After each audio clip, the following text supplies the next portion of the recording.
Salam alaikum Zulflaoun, bonsoir. La quatrième édition de la foire du commerce intra-africain à Alger 2025 à Alger a été marquée par l'absence de dirigeants majeurs tels que ceux d'Afrique du Sud, du Nigeria, de l'Égypte, du Cameroun, du Sénégal ou encore de l'Éthiopie. Ces pays jouent pourtant un rôle clé dans les dynamiques régionales. CEDEAO, SADC ou Union africaine, et leur absence réduit de facto la portée diplomatique de l'événement. L'Algérie affiche régulièrement sa volonté de se poser en puissance émergente sur le continent, en s'appuyant sur un discours panafricaniste et un capital historique forgé à l'époque des luttes de libération. Mais la portée symbolique de ce positionnement ne se traduit pas encore en leadership politique ou économique. Pour Tebboune, la rencontre d'Alger dépasse la simple dimension économique. Elle traduit une volonté collective de bâtir une Afrique unie, forte de sa volonté et influente dans son environnement régional et international. Tebboune appelle à bâtir une Afrique souveraine. Le chef de l'État a rappelé que cette édition se tient dans une conjoncture internationale difficile et sensible, marquée par une accélération des crises et des menaces pesant sur l'ordre mondial. Il a exprimé sa volonté de voir l'Afrique une nouvelle fois marginalisée, malgré ses immenses ressources et son potentiel humain. Sa voix est souvent affaiblie, son rôle réduit dans la redéfinition du nouvel ordre mondial, a-t-il déploré. Tebboune entre récit et réalité. Aujourd'hui, l'Algérien sait que le système de gouvernance mis en place depuis l'indépendance ne correspond pas à ses aspirations. Il est faux, obsolète, désuet et archaïque. Le monde a changé et les générations montantes sont ouvertes à celui-ci. Il n'y a plus rien à leur cacher. Elles savent tout et beaucoup plus que leurs dirigeants. Les liens de confiance se sont brisés. Ces jeunes se méfient de ces faux dévots qui ont mené et veulent encore continuer à mener ce peuple vers le chaos. L'histoire en général ne bégaie pas et ne repasse jamais les plats. Dans une Algérie nouvelle où la médiocrité est le mot d'ordre, plus grave, c'est le populisme et la démagogie qui font office de programme politique. Nous débattrons avec nos invités juste après cette petite intro.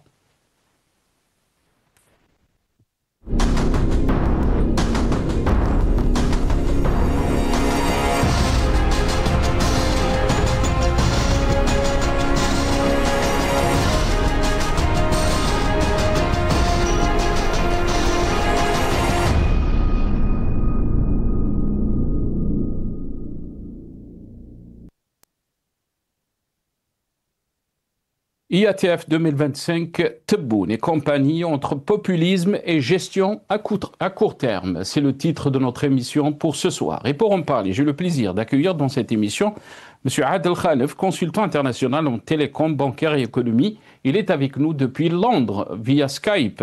Adel Khalef, bonsoir. Merci beaucoup d'avoir accepté l'invitation. Marhaba bik. Merci beaucoup pour votre invitation. Ça me fait plaisir d'être parmi vous. Et puis pour information, je suis en Autriche et non pas à Londres. Ah, d'accord. Marhaba bik Adel. Très content de vous avoir en tous les cas. Enjoy your time, Merci. comme on dit en anglais. On a aussi Jamal Gessoum qui est avec nous ce soir, chercheur en sciences sociales, analyste politique. Il est avec nous depuis Paris et je pense qu'il est à Paris via Skype. Jamal Gessoum, bonsoir. Merci beaucoup d'avoir accepté l'invitation. Marhaba bik. Bonsoir Sina, merci pour l'invitation. Le bonjour à la régie, au peuple algérien, à Abdel Khalef que je salue. Et alors oui, je suis à Paris, mais après-demain soir, je serai dans notre beau pays, l'Algérie. Très bien. Merci Jamal Gessoum. Bien sûr, en vous souhaitant un bon voyage et un bon séjour chez nous, donc en Algérie, notre beau pays aussi. On va commencer par quelques titres avant d'entamer le sujet donc, de ce soir. Quelques titres, on va commencer par l'APS, IATF donc 2025. Le discours inaugural du président de la République est historique et montre la place de l'Algérie en Afrique, donc a titré donc l'APS. Algérie 54, IATF donc 2025, Algérie, la Mecque du panafricanisme. Algérie, la Mecque du panafricanisme, a titré Algérie 54. Le matin, IATF 2025, une participation politique qui souligne les fragilités de la diplomatie algérienne, a titré donc le journal Le Matin d'Algérie. Et on termine avec le Matin aussi, et le Matin a repris le poste de Mohsen Belabès, l'ancien président du parti du RCD, qui a fait un post sur les réseaux sociaux contre le protocole trahit le chef de l'État. Et je n'ai pu m'empêcher de commenter ce qui est pour moi l'image du jour. Donc a écrit Mohsen Belabès, une image qui, à elle seule, dit plus que 1000 discours. Extraite d'une séquence officielle, cette image ne révèle pas la stature d'un chef de l'État, mais l'amateurisme désarmant de son entourage. Voilà, donc c'est le poste de Mohsen Belabès. Jamal Gsou, je vais commencer cette émission avec vous. D'abord, on va écouter dans ce Tebboune, Ateni Kelma, donc quelques déclarations de Al-Majid Tebboune pendant donc cette 4e édition donc, qui se tient à Alger, la foire interafricaine, du commerce interafricain. Donc, on va écouter aussi d'autres responsables. Mais on va commencer avec cette déclaration d'Al-Majid Tebboune. عندنا في صيف شركة لتصنيع الكواشف ذات التشخيص السريع. هذه الكواشف كنا نستوردهم 100% من الخارج، دوك رانا نخدموا فيهم في ولاية سطيف. رانا عندنا الاعتماد تاع وزارة الصناعة الصيدلانية. كواشف نتاعش. كواشف مخبرية وكواشف ذات الفحص السريع. عندنا كيما دي تيست دو فيرتيليتي كومبيني ا اون ابليكاسيون انتيليجونت. عندنا ان تيست كي بيرمي دو سافوار لا نديرو لي زونتيبيوتيك ولا نو. C'est des tests qui peuvent faire des économies de milliards sur les caisses de l'État. Vous couvrez les besoins nationaux, la Mazal? Si on arrête l'importation. On ne veut pas créer des tensions sur le marché. Mais si vous nous donnez l'assurance qu'il y aura suffisamment pour tout le pays, je vous donne ma parole que dans les 2 mois, on va interdire l'importation. On va te faire alors, dans 2 mois, il va te sortir le Watani. Mais il faut contrôler في الفارماسي. ما نقولكش احنا ما عندناش يا بينيري انا نقول لك عطيتكم كلمه ها وزير التجاره الخارجيه راه يسمع وهذه هي السياسه تاعنا تفاصيل احنا يعطيكم الصحه. Voilà, donc on a entendu donc Al-Majid Tebboune, le chef de l'État, dans ses déclarations. Jamal Gsou, les Algériens se sont posés beaucoup d'interrogations, de questions, surtout sur les réseaux sociaux, par rapport donc à ces interventions du chef de l'État, mais aussi des ministres, de quelques ministres, de son premier ministre par intérim. On se dit qu'on est dans un souk, on n'est pas dans la gestion de l'État. Qu'est-ce que vous en pensez, Jamal Gsou? Je vais débuter mon introduction puisque vous avez parlé du discours du président Tebboune. J'ai vraiment apprécié ce discours. Je mets de côté la personnalité du président de la République, mais franchement, c'était un discours absolument excellent. Ça, c'est la première des choses. Ensuite, sur le côté folklore, parce que c'est de ça dont il s'agit visiblement, oui, il y a encore du folklore de la part de certains ministres. Le président de la République, lui, il parle comme on dit. Donc c'est vraiment un langage populaire. Je veux dire que c'est vrai que c'est pas habituel d'entendre un président de la République s'adresser comme cela à un entrepreneur, puisque c'était le cas. Mais dans l'ensemble, c'est pour ça que je distingue 3 choses dans le sujet qui est le vôtre aujourd'hui. Il y a l'IATF 2025, qui est un moment absolument capital, important d'un point de vue politique, économique, diplomatique et géostratégique. C'est un événement qu'il ne faut absolument pas rater. À côté de cela, vous avez le folklore des ministres et des directions des institutions algériennes qui me font toujours peur, parce que là, pour le coup, sur les ministres, on est dans l'amateurisme le plus complet. En ce qui concerne le président Tebboune, il a sa façon de parler. Voilà, donc il n'a pas forcément la posture dans son discours. Mais cette façon de parler, Jamal Ghessoum, cette façon de parler, on peut la comprendre quand on est entre Algériens et que l'Algérien peut comprendre donc ce langage. Mais quand il y a des dignitaires, quand il y a des chefs d'État africains, quand il y a un événement comme ça africain qui est très important en termes d'échanges commerciaux et tout ça, on se demande, Tebboune, est-ce qu'il est en train de parler du commerce, des relations avec d'autres pays africains, ou il est en train de parler juste comme ça, sans avoir aucune notion ni de commerce, ni de gestion, ni de diplomatie, parce qu'il y a le président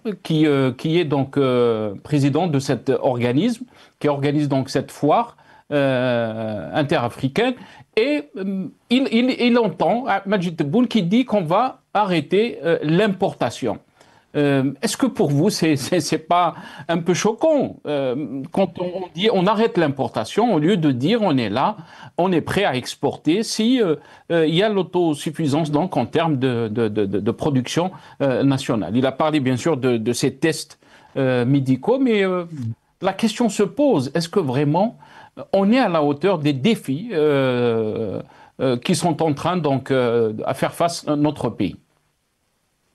D'abord, il s'adressait à un entrepreneur algérien, et en l'occurrence, une femme. Qu'il ait ce langage avec une Algérienne, moi, cela ne me choque pas du tout. Vous dites que dans un événement tel que celui-ci, et donc un événement africain, je peux vous assurer que le langage adopté par le président de la République ne va certainement pas choquer des chefs d'État africains. Je ne sais pas qui était à côté de lui, mais ça ne va absolument pas le choquer, parce qu'il faut bien comprendre la dimension psychologique africaine dans ces relations internationales et économiques. Je peux vous assurer une chose, c'est que le président de la République, en ayant ce discours à destination d'un entrepreneur algérien, n'a absolument rien de choquant.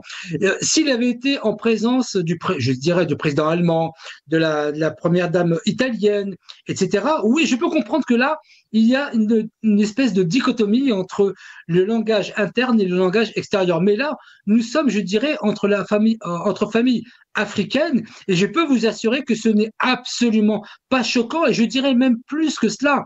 Moi, j'apprécie vraiment d'entendre un politique, il n'y en a pas beaucoup en Algérie, mais avoir de temps en temps des sorties, comme on dit en arabe, moi j'apprécie. Mais le problème, c'est que c'est pas une question d'appréciation, Jamal Ghessoum, c'est que les gens vraiment, les Algériens, les Algériennes et les Algériens s'inquiètent quand ils entendent ce discours. Ils se posent la question, est-ce que nos ministres, est-ce que le chef de l'État sont à la hauteur de gérer un pays comme l'Algérie? Restez avec nous, Jamal Ghessoum. On va écouter dans ce deuxième passage Kamel Moula, qui est donc président de la CREA. On l'écoute et je reviens à vous juste après Adel Khalef.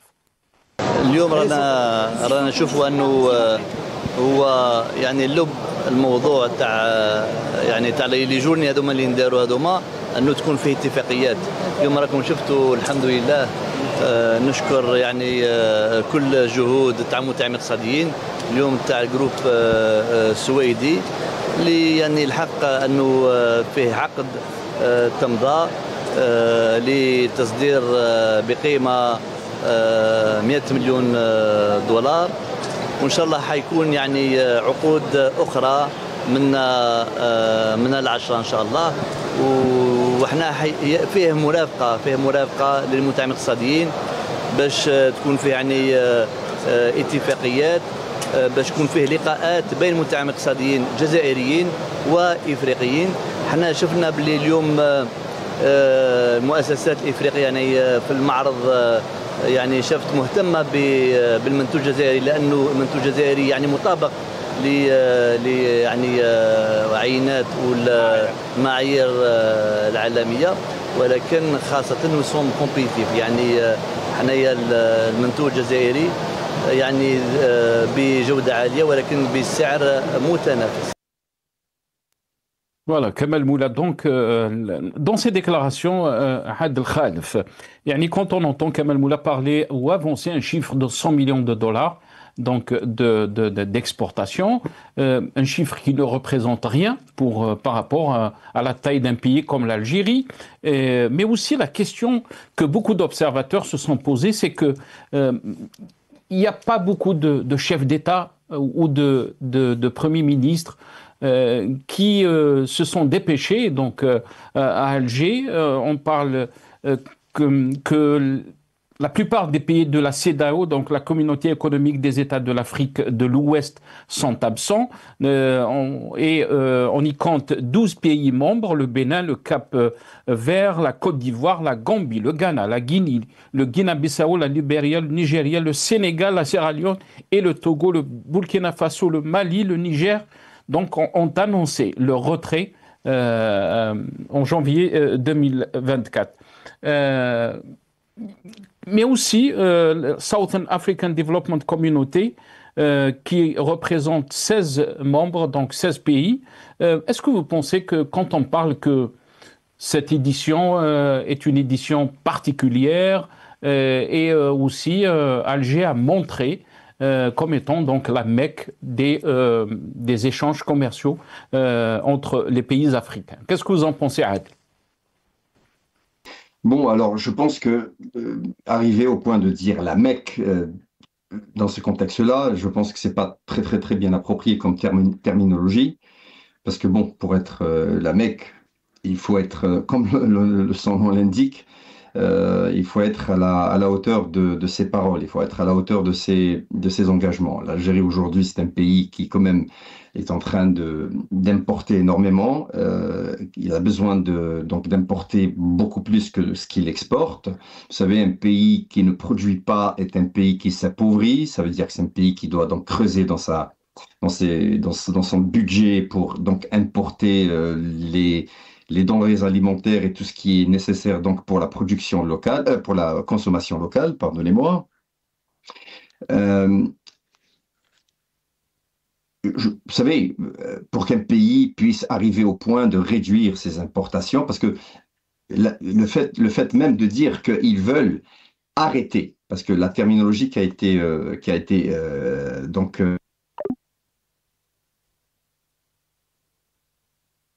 Adel Khalef. Adel Khalef, je pense qu'on a perdu Adel Khalef, donc on va essayer de régler ça.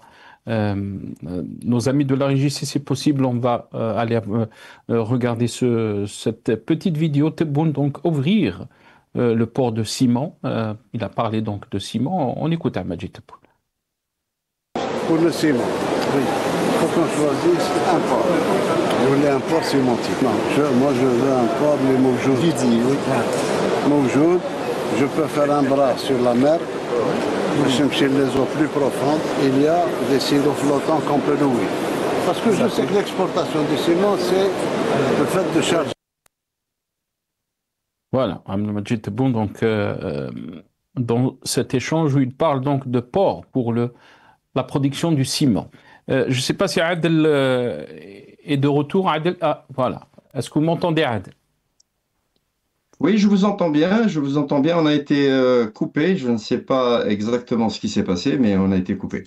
Donc, alors, je disais que pour qu'un pays puisse... Vous m'entendez bien? Oui, on vous entend, oui. Voilà, alors pour qu'un pays puisse se permettre de dire qu'on peut développer notre économie locale, c'est un pays qui doit être donc dans la capacité de produire suffisamment ce dont il a besoin de consommer. Un pays qui ne produit pas ce qu'il consomme, c'est un pays qui s'appauvrit. Et donc aujourd'hui, quand j'entends les paroles de Monsieur Moula, qui lui est un chef d'entreprise, et que de surcroît, je pense qu'en sa qualité de chef d'entreprise, c'est quelqu'un qui normalement connaît les aléas de la macro et la microéconomie de l'Algérie. Ces termes ne sont pas différents de ce que les autres chefs d'entreprise disent aussi, dans une façon assez globale. Mais le problème aujourd'hui, c'est qu'il n'y a pas besoin d'avoir un tel événement pour énumérer la situation économique de notre pays. Pour qu'un pays puisse arriver au point de ne plus avoir besoin, ou de réduire du moins, ses importations, il faudrait que ce soit un pays qui possède déjà un excédent dans sa balance commerciale. Or, l'Algérie aujourd'hui est un pays sur le plan financier qui est dans un déficit budgétaire. Donc, dire que nous allons arrêter l'importation, sachant que nous sommes dans un déficit budgétaire, est un non-sens, c'est d'une incohérence totale et abyssale. C'est-à-dire, c'est à essayer d'apporter une contradiction totale à l'arithmétique elle-même, d'accord? Donc, il y a ici un non-sens. Je pense qu'aujourd'hui, ce qui est important, on n'a pas besoin des événements comme ça pour venir, excusez-moi du terme, hein, avec tous mes respects, venir comme ça face aux caméras pour faire le mariole. Nous avons une situation aujourd'hui. Il faut développer notre tissu industriel. Pour développer le tissu industriel, vous savez, les plus grandes économies du monde, on parle des États-Unis, on parle de la Chine, on parle du Brésil, on parle de l'Inde, on parle de l'Allemagne. Toutes ces grandes économies qui exportent sont des pays qui importent. C'est pas parce qu'on n'importe pas qu'on peut se targuer de dire que nous sommes une économie forte. C'est une terminologie qui est un non-sens. Tous les pays du monde ont des manques par rapport à certains produits, par rapport à certaines matières premières, par rapport à un certain savoir-faire, par rapport à certaines formations.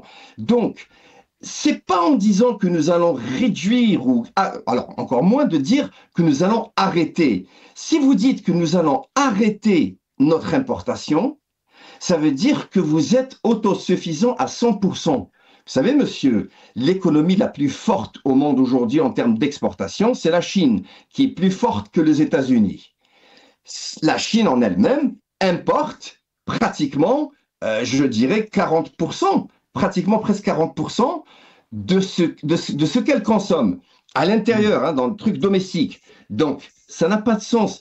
Aujourd'hui, dire que nous allons arrêter, sachant que nous ne produisons pas, sachant que nous avons... Alors, je vous épargne les détails, excusez-moi parce qu'on m'appelle, je vous épargne les détails, hein, quand on dit par exemple notre système bancaire qui est déficitaire, notre système fiscal qui est complètement déconnecté de la réalité, notre façon d'encourager l'investissement qui n'est pas du tout à la hauteur de notre volonté. C'est-à-dire, vous savez, en expression en anglais, on dit « you're biting more than you can chew ». Ça veut dire que vous êtes en train de mordre beaucoup plus que votre capacité de mâcher. Il va falloir faire très attention. Quand on fait des déclarations comme ça, c'est des déclarations qui clairement paraissent aux yeux des gens, des grandes nations, comme des déclarations qui sont incohérentes. Alors maintenant, je vous passe le côté politique. Mais quand il dit Jamel Gessoum qu'une partie des Algériens, donc une partie de la population algérienne, aime donc ce genre de déclaration, aime ce genre de discours, on est dans le populisme, mais une partie des Algériens, ils aiment ce genre de discours. Est-ce que pour vous, c'est un discours qui est inquiétant parce qu'on parle d'une réalité qui n'existe pas, mais aussi on dresse un bilan qui ne correspond pas donc à ce que vivent les Algériens. Adel Khal.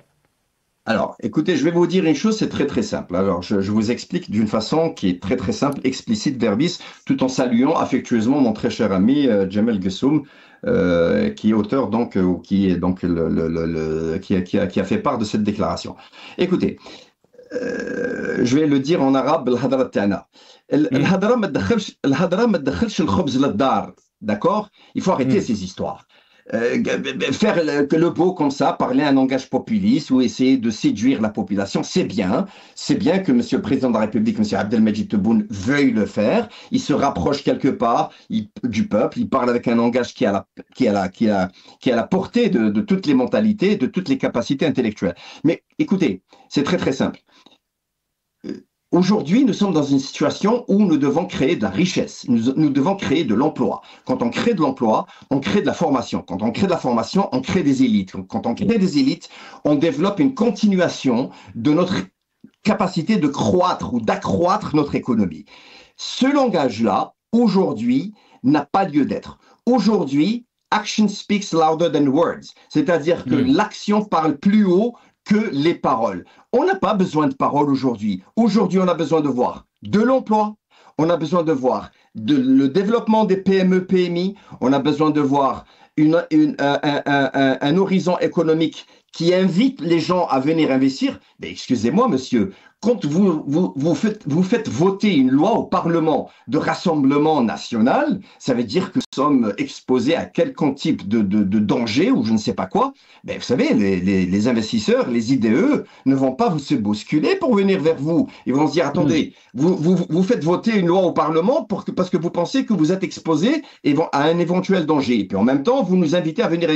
Personne ne va venir investir chez vous. Écoutez, il faut absolument aujourd'hui se dire que la seule solution aujourd'hui, c'est simplement privilégier l'environnement économique, l'assouplir, montrer que l'Algérie est un pays stable, régler l'instabilité politique, tout faire pour les PME, PMI, réformer le système bancaire, réformer le système fiscal, montrer que nous avons une volonté de former des jeunes, d'apporter, de démontrer que nous sommes une nation qui est prête à accueillir, qui est prête à faire des... Vous savez, c'est le secteur privé qui construit une économie, c'est pas l'État. L'Algérie aujourd'hui réfléchit avec une mentalité des années 70. Vous savez, l'Amérique s'est faite grâce au privé.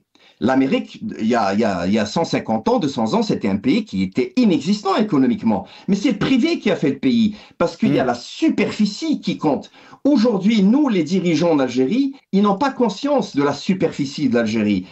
Pour construire une économie, il faut l'État, il faut le peuple, il faut la population, il faut le privé. Il faut donner la possibilité au privé de répondre et de leur faire des concessions. Si vous ne faites pas des concessions, si vous n'ouvrez pas votre marché, si vous ne développez pas vos lois, eh ben, votre économie restera telle qu'elle est aujourd'hui, ça veut dire asphyxiée. Et on n'a pas besoin d'un événement pareil pour venir faire le beau aujourd'hui. Ce qui compte, c'est l'action sur le terrain. Ce n'est pas des événements pareils, parce que ça, c'est un non-sens.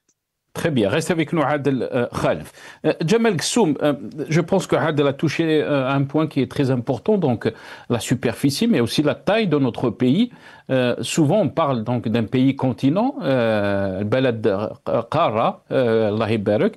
Mais la question qui se pose, c'est que les mécanismes de gestion de notre pays, c'est des mécanismes archaïques, comme l'a qualifié Adel Khalef, Djemal Ghessoum, mais aussi cette médiocrité de nos responsables pose beaucoup d'interrogations chez les Algériens, et pas seulement des interrogations, mais aussi des inquiétudes par rapport à l'évolution de notre pays. On n'arrive pas à saisir des occasions comme cette 4e édition de la foire commerciale entre les pays africains, et on est dans des discours qui ne représentent rien, et on oublie qu'il faut travailler pour faire développer le pays. On va écouter dans ce passage ce qu'a dit le ministre de l'Industrie, Kamal Arzik. كما وضعت الجزائر خلال ال5 سنوات الأخيرة استراتيجية طموحة في مجال صناعة السيارات تسعى إلى ترقية شعبة صناعة المركبات الخفيفة ضمن سلسلة القيم، حيث ترتكز على إنجاز استثمارات بسلاسل إنتاج كاملة قادرة على تحقيق نسبة إدماج لا تقل عن 30%، من خلال الاعتماد على مكونات منتجة محليا عبر شبكة من المناولين والمناولين الوطنيين والأجانب الذين ترافقهم الدولة في تحسين كفاءتهم التقنية والتكنولوجية والإدارية والمالية، وكذا الحصول على اعتمادات المصرف.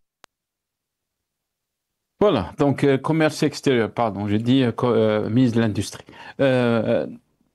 Jamal Ghessoum, puisqu'on va parler de Derja, vous l'avez dit, l'Algérien sent, comme on le dit en algérien, Derja, avancer de l'arrière. On est en train d'avancer pour reculer. Et là, la question qui se pose, est-ce qu'on peut continuer à gérer notre pays avec cette médiocrité, avec des discours vides qui n'ont aucun sens et ils n'ont aucun impact sur la vie quotidienne des Algériens? Je voudrais juste dire à mon frère Abdel Khalef que j'affectionne aussi, qui a dit j'ai juste envie de lui dire qu'il y a d'autres choses qui rentrent et quel hadith yaqul kalima tayyiba sadaqa. Ça veut dire que même une bonne parole تعتبر صدقة. Donc كلمة طيبة صدقة حتى ولو كان الهضرة ما تجيبش خبز للدار. Ça c'est la première des choses. Donc les bonnes paroles même qui donnent de l'émotion تعتبر صدقة. Voilà, donc ça c'est la première des choses. Il n'y a pas que des actions concrètes, même si je suis un pragmatique. Oui, mais les bonnes paroles, est-ce qu'on peut appliquer ce que vous êtes en train de dire, Jamal Ghessoum, quand il s'agit de la gestion d'un pays? Est-ce qu'on est dans la bonne parole, Moi, ce que je réponds, quand je réponds à Abdel Khalef, c'est quand il est hyper pragmatique. Moi, j'aime bien être pragmatique. Il parle souvent aussi des États-Unis. Il a raison sur ça. Mais quand il dit que on a besoin des PME, de renforcer l'intérieur, il a tout à fait raison. Je dis simplement que la parole, les mots prononcés peuvent être d'importance en politique, non pas simplement sur le côté pragmatique. Ensuite, sur la question, moi j'aimerais vous poser la question, sinon avant d'oublier, c'est que tout à l'heure, vous avez dit qu'en janvier 2024, vous avez cité le Togo, pas mal de pays africains se sont retirés et vous vous êtes arrêté au mot retiré. J'aimerais que vous éclairiez ma lanterne, parce que je n'ai pas la prétention de tout connaître. En janvier 2024, tous les pays africains que vous avez cités se sont retirés de quoi? Au moins que je le sache. Donc, effectivement, la question de la gouvernance est centrale dans la question algérienne, dans une gouvernance qui est tout à fait... C'était juste pour dire que le Niger et le Burkina Faso et le Mali se sont retirés donc de la communauté économique des États de l'Afrique de l'Ouest. D'accord. Non, vous avez cité le Togo. Comme le Togo, c'est pas l'AES, je voulais juste comprendre. Voilà. Donc, oui, ils sont retirés de la CEDEAO, bien sûr. Mais vous avez cité le Togo, donc ça m'a interpellé quelque part. Voilà. Maintenant que vous avez éclairci ce point, j'aimerais dire que la question de la gouvernance est une question prégnante et qui me gêne énormément en Algérie. Vous avez par exemple Kamel Moula. Qu'est-ce que le patron des patrons fait en Conseil des ministres? Parce que je ne comprends pas que le patron des patrons assiste au Conseil des ministres. Ça, je ne sais pas ce que ça veut dire. Donc là, il y a véritablement un défaut de gouvernance et qui est visible du président de la République. Donc, pourquoi le président de la République accepte-t-il qu'il siège au Conseil des ministres, lui qui n'est pas ministre? Déjà. Ça, c'est la première des choses. Ensuite, vous avez Kamel Rezig. Je ne veux pas essentialiser autour de lui, mais il a fait l'objet de catastrophes durant plus de 4 ans en Algérie, et il est encore en poste. Et tout est comme ça en Algérie. Donc, la question la plus essentielle, c'est quand est-ce qu'en Algérie, on va arrêter cette forme d'amateurisme absolument à tous les niveaux. Le président de la République a sa façon de parler. Vous disiez que les Algériens s'étonnent de sa façon de parler. Non, moi je vous dis, la plupart des Algériens aiment sa façon de parler. Moi, je connais quand même beaucoup. Ils apprécient cette façon de parler. Mais cette façon de parler, effectivement, comme le dit Abdel Khalef, il a raison. En tout cas, ça n'apporte pas du pain à la maison. Mais en tout cas, c'est sa personnalité. On fait avec le président de la République tel qu'il est. Le problème, ça n'est pas sa façon de parler, mais sa façon de gouverner et de nommer des gens à poste à responsabilité qui sont en train d'amener, là aussi c'est vrai, l'Algérie droit au mur. On progresse sur beaucoup de champs, mais il y a des choses d'importance, la question du commerce, la question sociale, la question de la famille. Il y a énormément, il n'y a pas de protection de l'enfance en Algérie. Il y a des questions essentielles qui ne sont pas traitées. La question de Harraga, je ne vois pas pourquoi est-ce qu'en Conseil des ministres, on n'aborde pas cette question en prenant des décisions politiques pour arrêter ce fléau et donner à nos enfants et à nos jeunes des perspectives pour l'Algérie. Pourquoi cette gêne vis-à-vis des Harraga? Parce que vous avez remarqué que le président de la République et au Conseil des ministres, ils n'en parlent jamais. Mais parce que ça les met face à une réalité où ils ne répondent pas aux perspectives que souhaite notre jeunesse. Moi, ça, par exemple, ça m'inquiète qu'ils disent Kelma. Ça ne me gêne pas. C'est un discours populaire, pas populiste, populaire, mais il y a des choses quand même beaucoup plus importantes que cela. Très bien. J'aimerais avoir votre regard très rapidement, votre analyse par rapport à ce poste. Je pense que je trouve très intéressant, d'abord sur le fond, sur la forme par rapport donc à ce forum donc économique qui se tient à Alger. Et le poste de Mohsen Belabès, que j'avais lu une petite partie, donc à vous deux, d'abord très rapidement Jamal Gessoum, et là je cite Mohsen Belabès, on y voit un président figé, seul devant un immense panneau qui l'écrase au lieu de l'honorer, là où l'image devait magnifier la puissance d'un pays hôte et traduire l'élan d'une rencontre continentale. Elle ne renvoie qu'à l'impression d'un vide glaçant et d'une solitude mise en scène. Ce n'est pas une simple maladresse visuelle, c'est le symptôme d'un défaut plus profond, l'absence de regard stratégique chez ceux qui prétendent maîtriser l'art de la représentation du pouvoir, à l'heure où chaque cliché façonne instantanément la perception d'une nation. Comment expliquer qu'aucun conseiller n'ait su anticiper l'impact symbolique d'un tel extrait? C'est poser la question donc Mohsen Belabès. En communication politique, la mise en scène n'est jamais secondaire. Elle est le langage silencieux du pouvoir. Et si ce langage bafouille et l'image contredit le discours, le chef de l'État, au lieu d'incarner l'autorité et l'hospitalité, apparaît réduit, un figurant dans son propre décor. Et ce n'est pas seulement sa fonction qui en sort fragilisée. C'est tout un appareil d'État qui se révèle incapable de transformer le protocole en prestige, préférant subir les images plutôt que de les penser. Qu'est-ce que vous en pensez, Jamal Gessoum?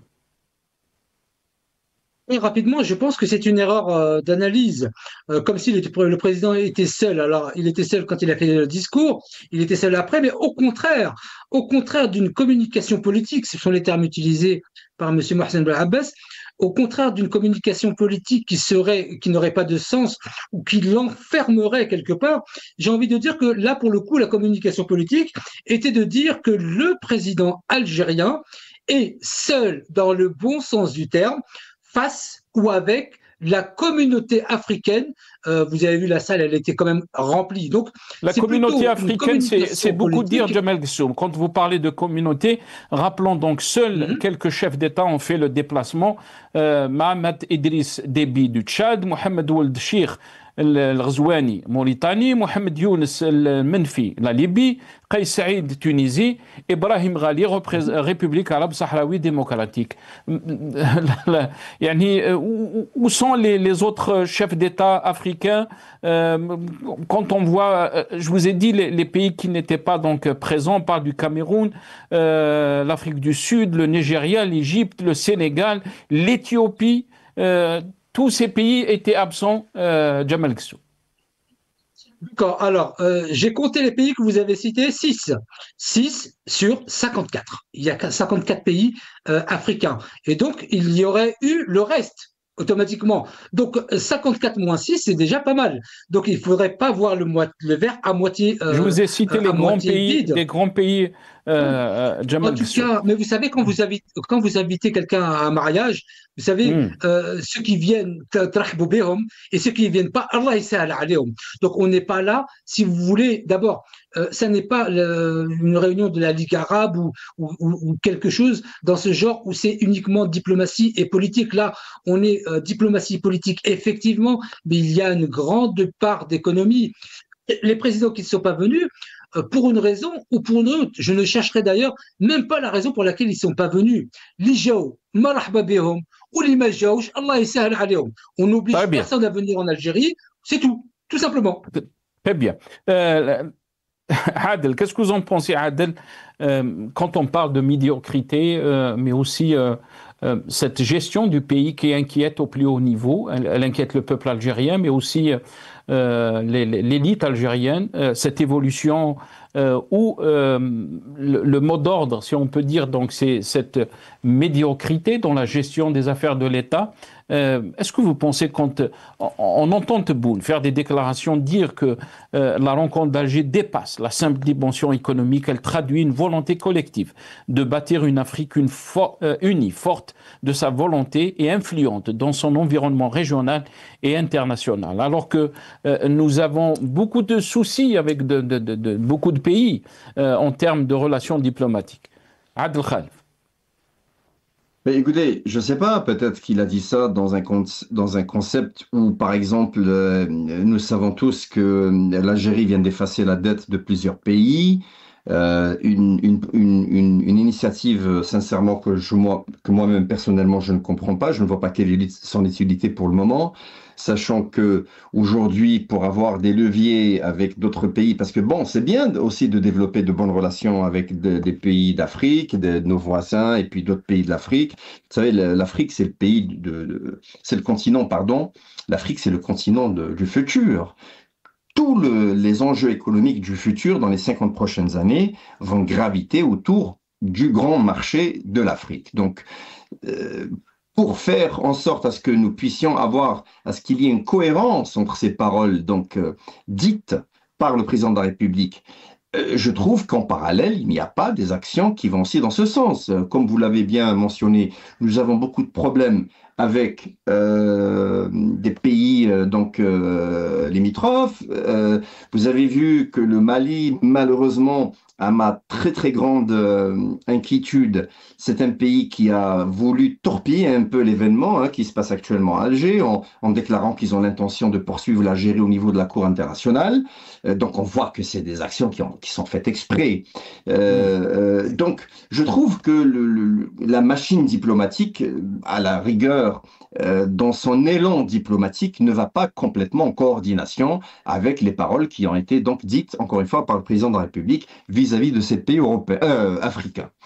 Maintenant, il y a un autre aspect qui est très important, que moi je considère primordial.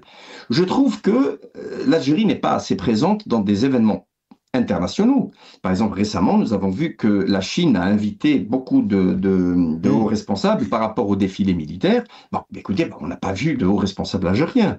À la limite, on aurait voulu voir le Premier ministre là-bas, ou le ministre de l'Industrie, ou enfin quelqu'un qui représente l'État. Donc, ça se posait des questions. Pourquoi? Sachant que la Chine, c'est le plus grand pays producteur au monde. Si on est vraiment dans l'optique de développer son économie, il faut aussi, parallèle, vous savez, ça marche avec, il faut développer sa diplomatie et donc sa politique internationale. Par contre, je vois qu'il n'y a pas des initiatives intelligentes, calculées, mesurées. Je vais vous donner un exemple. Regardez ce modus operandi donc du président américain Donald Trump, qui lui vient donc imposer des tarifs à plein de pays.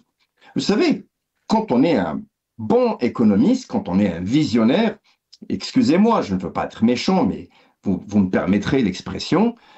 Écoutez, vous savez, le ministre de l'économie, le ministre du commerce extérieur algérien, c'est quelqu'un qui est non seulement à côté de sa plaque, mais je ne sais même pas s'il est conscient de ce qu'il est en train de dire. Quand vous avez l'Amérique qui est en train d'imposer des tarifs, donc la seule solution qu'il y a à cela, c'est quoi? c'est qu'il faut essayer de développer la colocalisation. C'est quoi la colocalisation? C'est-à-dire que les entreprises algériennes, c'est-à-dire les entrepreneurs algériens qui produisent en Algérie, et croyez-moi, c'est pas des masses. Je cite, je ne veux pas faire de publicité, mais je donne des exemples, hein. Par exemple, des entreprises comme Condor, des entreprises comme Cevital, qui est le plus grand groupe privé algérien, et puis d'autres groupes, même étatiques algériens, qui produisent en Algérie. Mais bon, il n'y a pas beaucoup de produits étatiques algériens qui sont exportés, mais c'est surtout les privés. Mais les entreprises algériennes privées qui produisent en Algérie et qui exportent à l'international, ces entreprises-là, il faudrait que l'État algérien leur donne une technicité d'accompagnement à l'international, dire écoutez, pourquoi ne pas aller dans le marché américain, par exemple, pour essayer de répondre à l'attaque, parce que je considère ça comme une attaque un peu de Donald Trump. Pourquoi l'État algérien n'essaierait pas d'aider les entreprises privées algériennes à aller se développer dans les marchés américains, dans le marché américain, pardon, construire des filiales aux États-Unis et faire en sorte à ce que le produit algérien est colocalisé aux États-Unis. Ceci permet de créer de l'emploi aux États-Unis et ce qui permet à cette entreprise aux États-Unis d'importer des devises pour l'Algérie. Donc vous voyez, c'est gagnant-gagnant pour l'Amérique. C'est comme ça qu'on répond aux attaques des autres pays. Donc on voit qu'il n'y a pas de matière, on voit qu'il n'y a pas de texture intellectuelle sur le concept économique dans le système aujourd'hui en Algérie. Et puis bon, je vais vous donner un autre exemple. Vous me parlez de l'Afrique. Mais pourquoi on avait besoin de cet événement aujourd'hui pour se dire qu'il faut développer ses relations avec l'Afrique? Vous savez, on n'a rien fait par rapport à nos exportations en Afrique. On n'a rien fait pour développer notre économie avec des partenaires africains. Toute l'année, on n'a rien fait. C'est-à-dire 2023, 2024, on n'a rien fait. 2025, on n'a rien fait. Et puis un jour, comme ça, il y a un événement en Algérie. Ah ben tiens, du coup, soudainement, comme on dit l'Arabia, hop, sha'alat al-lampa. Hayya, on développe nos relations. C'est complètement ridicule. Quand on veut développer son économie, on la développe en ayant une politique diplomatique et politique parallèle adéquate. C'est-à-dire qu'il faut que notre pays montre et démontre à l'opinion internationale que nous sommes un pays de négociation, que nous sommes un pays de réception, que nous sommes un pays de dialogue et que nous nous engageons à développer nos relations avec tous les pays de la région. Quand on est précédé par l'action, vous savez, je vais vous dire, quand l'action va à l'avant et quand l'action précède, ou plutôt quand la parole est précédée par l'action, c'est là où vous avez de la crédibilité. Et aujourd'hui, je suis désolé, l'Algérie, c'est un pays qui est en déficit budgétaire, c'est un pays qui n'a pas de tissu industriel, c'est un pays qui a des soucis de consommation domestique, c'est un pays qui est en train d'importer ce dont il a besoin de consommer à l'intérieur, c'est un pays dont les exportations sont minimes, c'est un pays qui n'a pas les moyens de sa politique, c'est un pays qui ne peut pas se permettre de dire que nous allons aider d'autres pays. Aoun rohak d'abord, après aoun l'aukhrin. Très bien. Djemal Ghessoum, 10 secondes s'il vous plaît, parce qu'on me dit qu'on a dépassé le temps. Le mot de Had El-Khalef, les Algériens ont fait beaucoup de réactions dans les réseaux sociaux qui va dans ce sens. Les Algériens d'abord ont besoin donc que leur pays soit développé, qu'ils vivent dans une si on peut dire, situation beaucoup plus confortable, qu'on ne voit pas nos jeunes donc prendre le risque pour aller de l'autre côté de la rive méditerranéenne. C'est ce qu'ils veulent, les Algériens. Et cette façon de gérer notre pays, à peu près du jour au jour, il n'y a pas de vision, pas d'instabilité. Est-ce que ça expose notre pays à des problèmes et des problèmes sérieux? Très rapidement. Je sais que c'est une question qui a besoin de beaucoup de temps, Laral. Très rapidement, la diplomatie économique est effectivement une substance difficilement compréhensible pour le commun des mortels. Et donc, quand on est d'un autre pays, on n'attend pas forcément des retours immédiatement. Ensuite, je répondrai au frère Adel Khalef sur 2 points très rapidement. C'est que la question d'avoir des hommes d'affaires algériens aux États-Unis pour créer des filiales, ça a été fait il y a 8 mois. Quand le frère Adel Khalef parle de l'effacement de la dette de 14 pays africains et qu'il ne comprend pas, j'aimerais juste lui dire que je ne comprends pas pourquoi parler aujourd'hui d'un effacement de la dette qui a eu lieu en 2013 sous Bouteflika. Donc, le président de la République, Abdelmajid Tebboune, peut avoir beaucoup de défauts, mais on ne va pas lui mettre tout sur le dos. Très bien, merci beaucoup Jamal Gessoum. Adel Khalef, un petit mot de la fin, très rapidement Adel Khalef. Écoutez, moi sincèrement, je ne suis pas quelqu'un qui fait de la surenchère médiatique. J'aime beaucoup les sujets qui sont proposés par notre cher ami et camarade Jamel, mais je vais dire une chose. Bon, d'abord, moi, ça ne m'intéresse pas de mettre les choses sur le dos du président de la République. Moi, je ne suis pas critique vis-à-vis du président, je suis critique vis-à-vis de son bilan et je suis critique vis-à-vis de la politique économique de l'Algérie aujourd'hui. Alors, moi, je dis à notre ami Jamel Gessoum, à mon humble avis, je ne peux pas être un peu trop strict sur cela, mais à mon très humble avis, M. Jamel Gessoum n'est pas économiste. Excusez-moi, je suis économiste, je suis financier, c'est mon métier. Même si Jamel est brillant comme un homme, je salue son intelligence, mais bon, Jamel n'est pas un économiste. Alors, quand on efface une dette, il va falloir qu'il y ait des leviers parallèles par rapport à ces pays sur le plan économique. La dette qui a été effacée par rapport à ces pays-là, c'est des pays où il n'y a pas d'échange particulier. Donc moi, je pense qu'il faut faire très attention par rapport à ça. Merci. Merci beaucoup, Adel. Je m'excuse, je vous ai pressé. On est arrivé donc à la fin de cette émission. Je remercie mes invités. Jamal Gessoum, chercheur en sciences sociales, analyste politique. Vous étiez avec nous depuis Paris. Merci. Adel Khalef, consultant international en télécom, bancaire et économie. Vous étiez avec nous depuis l'Autriche, je précise. Merci à vous, chers téléspectateurs, d'avoir suivi cette émission. Ya'tikum saha wa bqaw ala khair.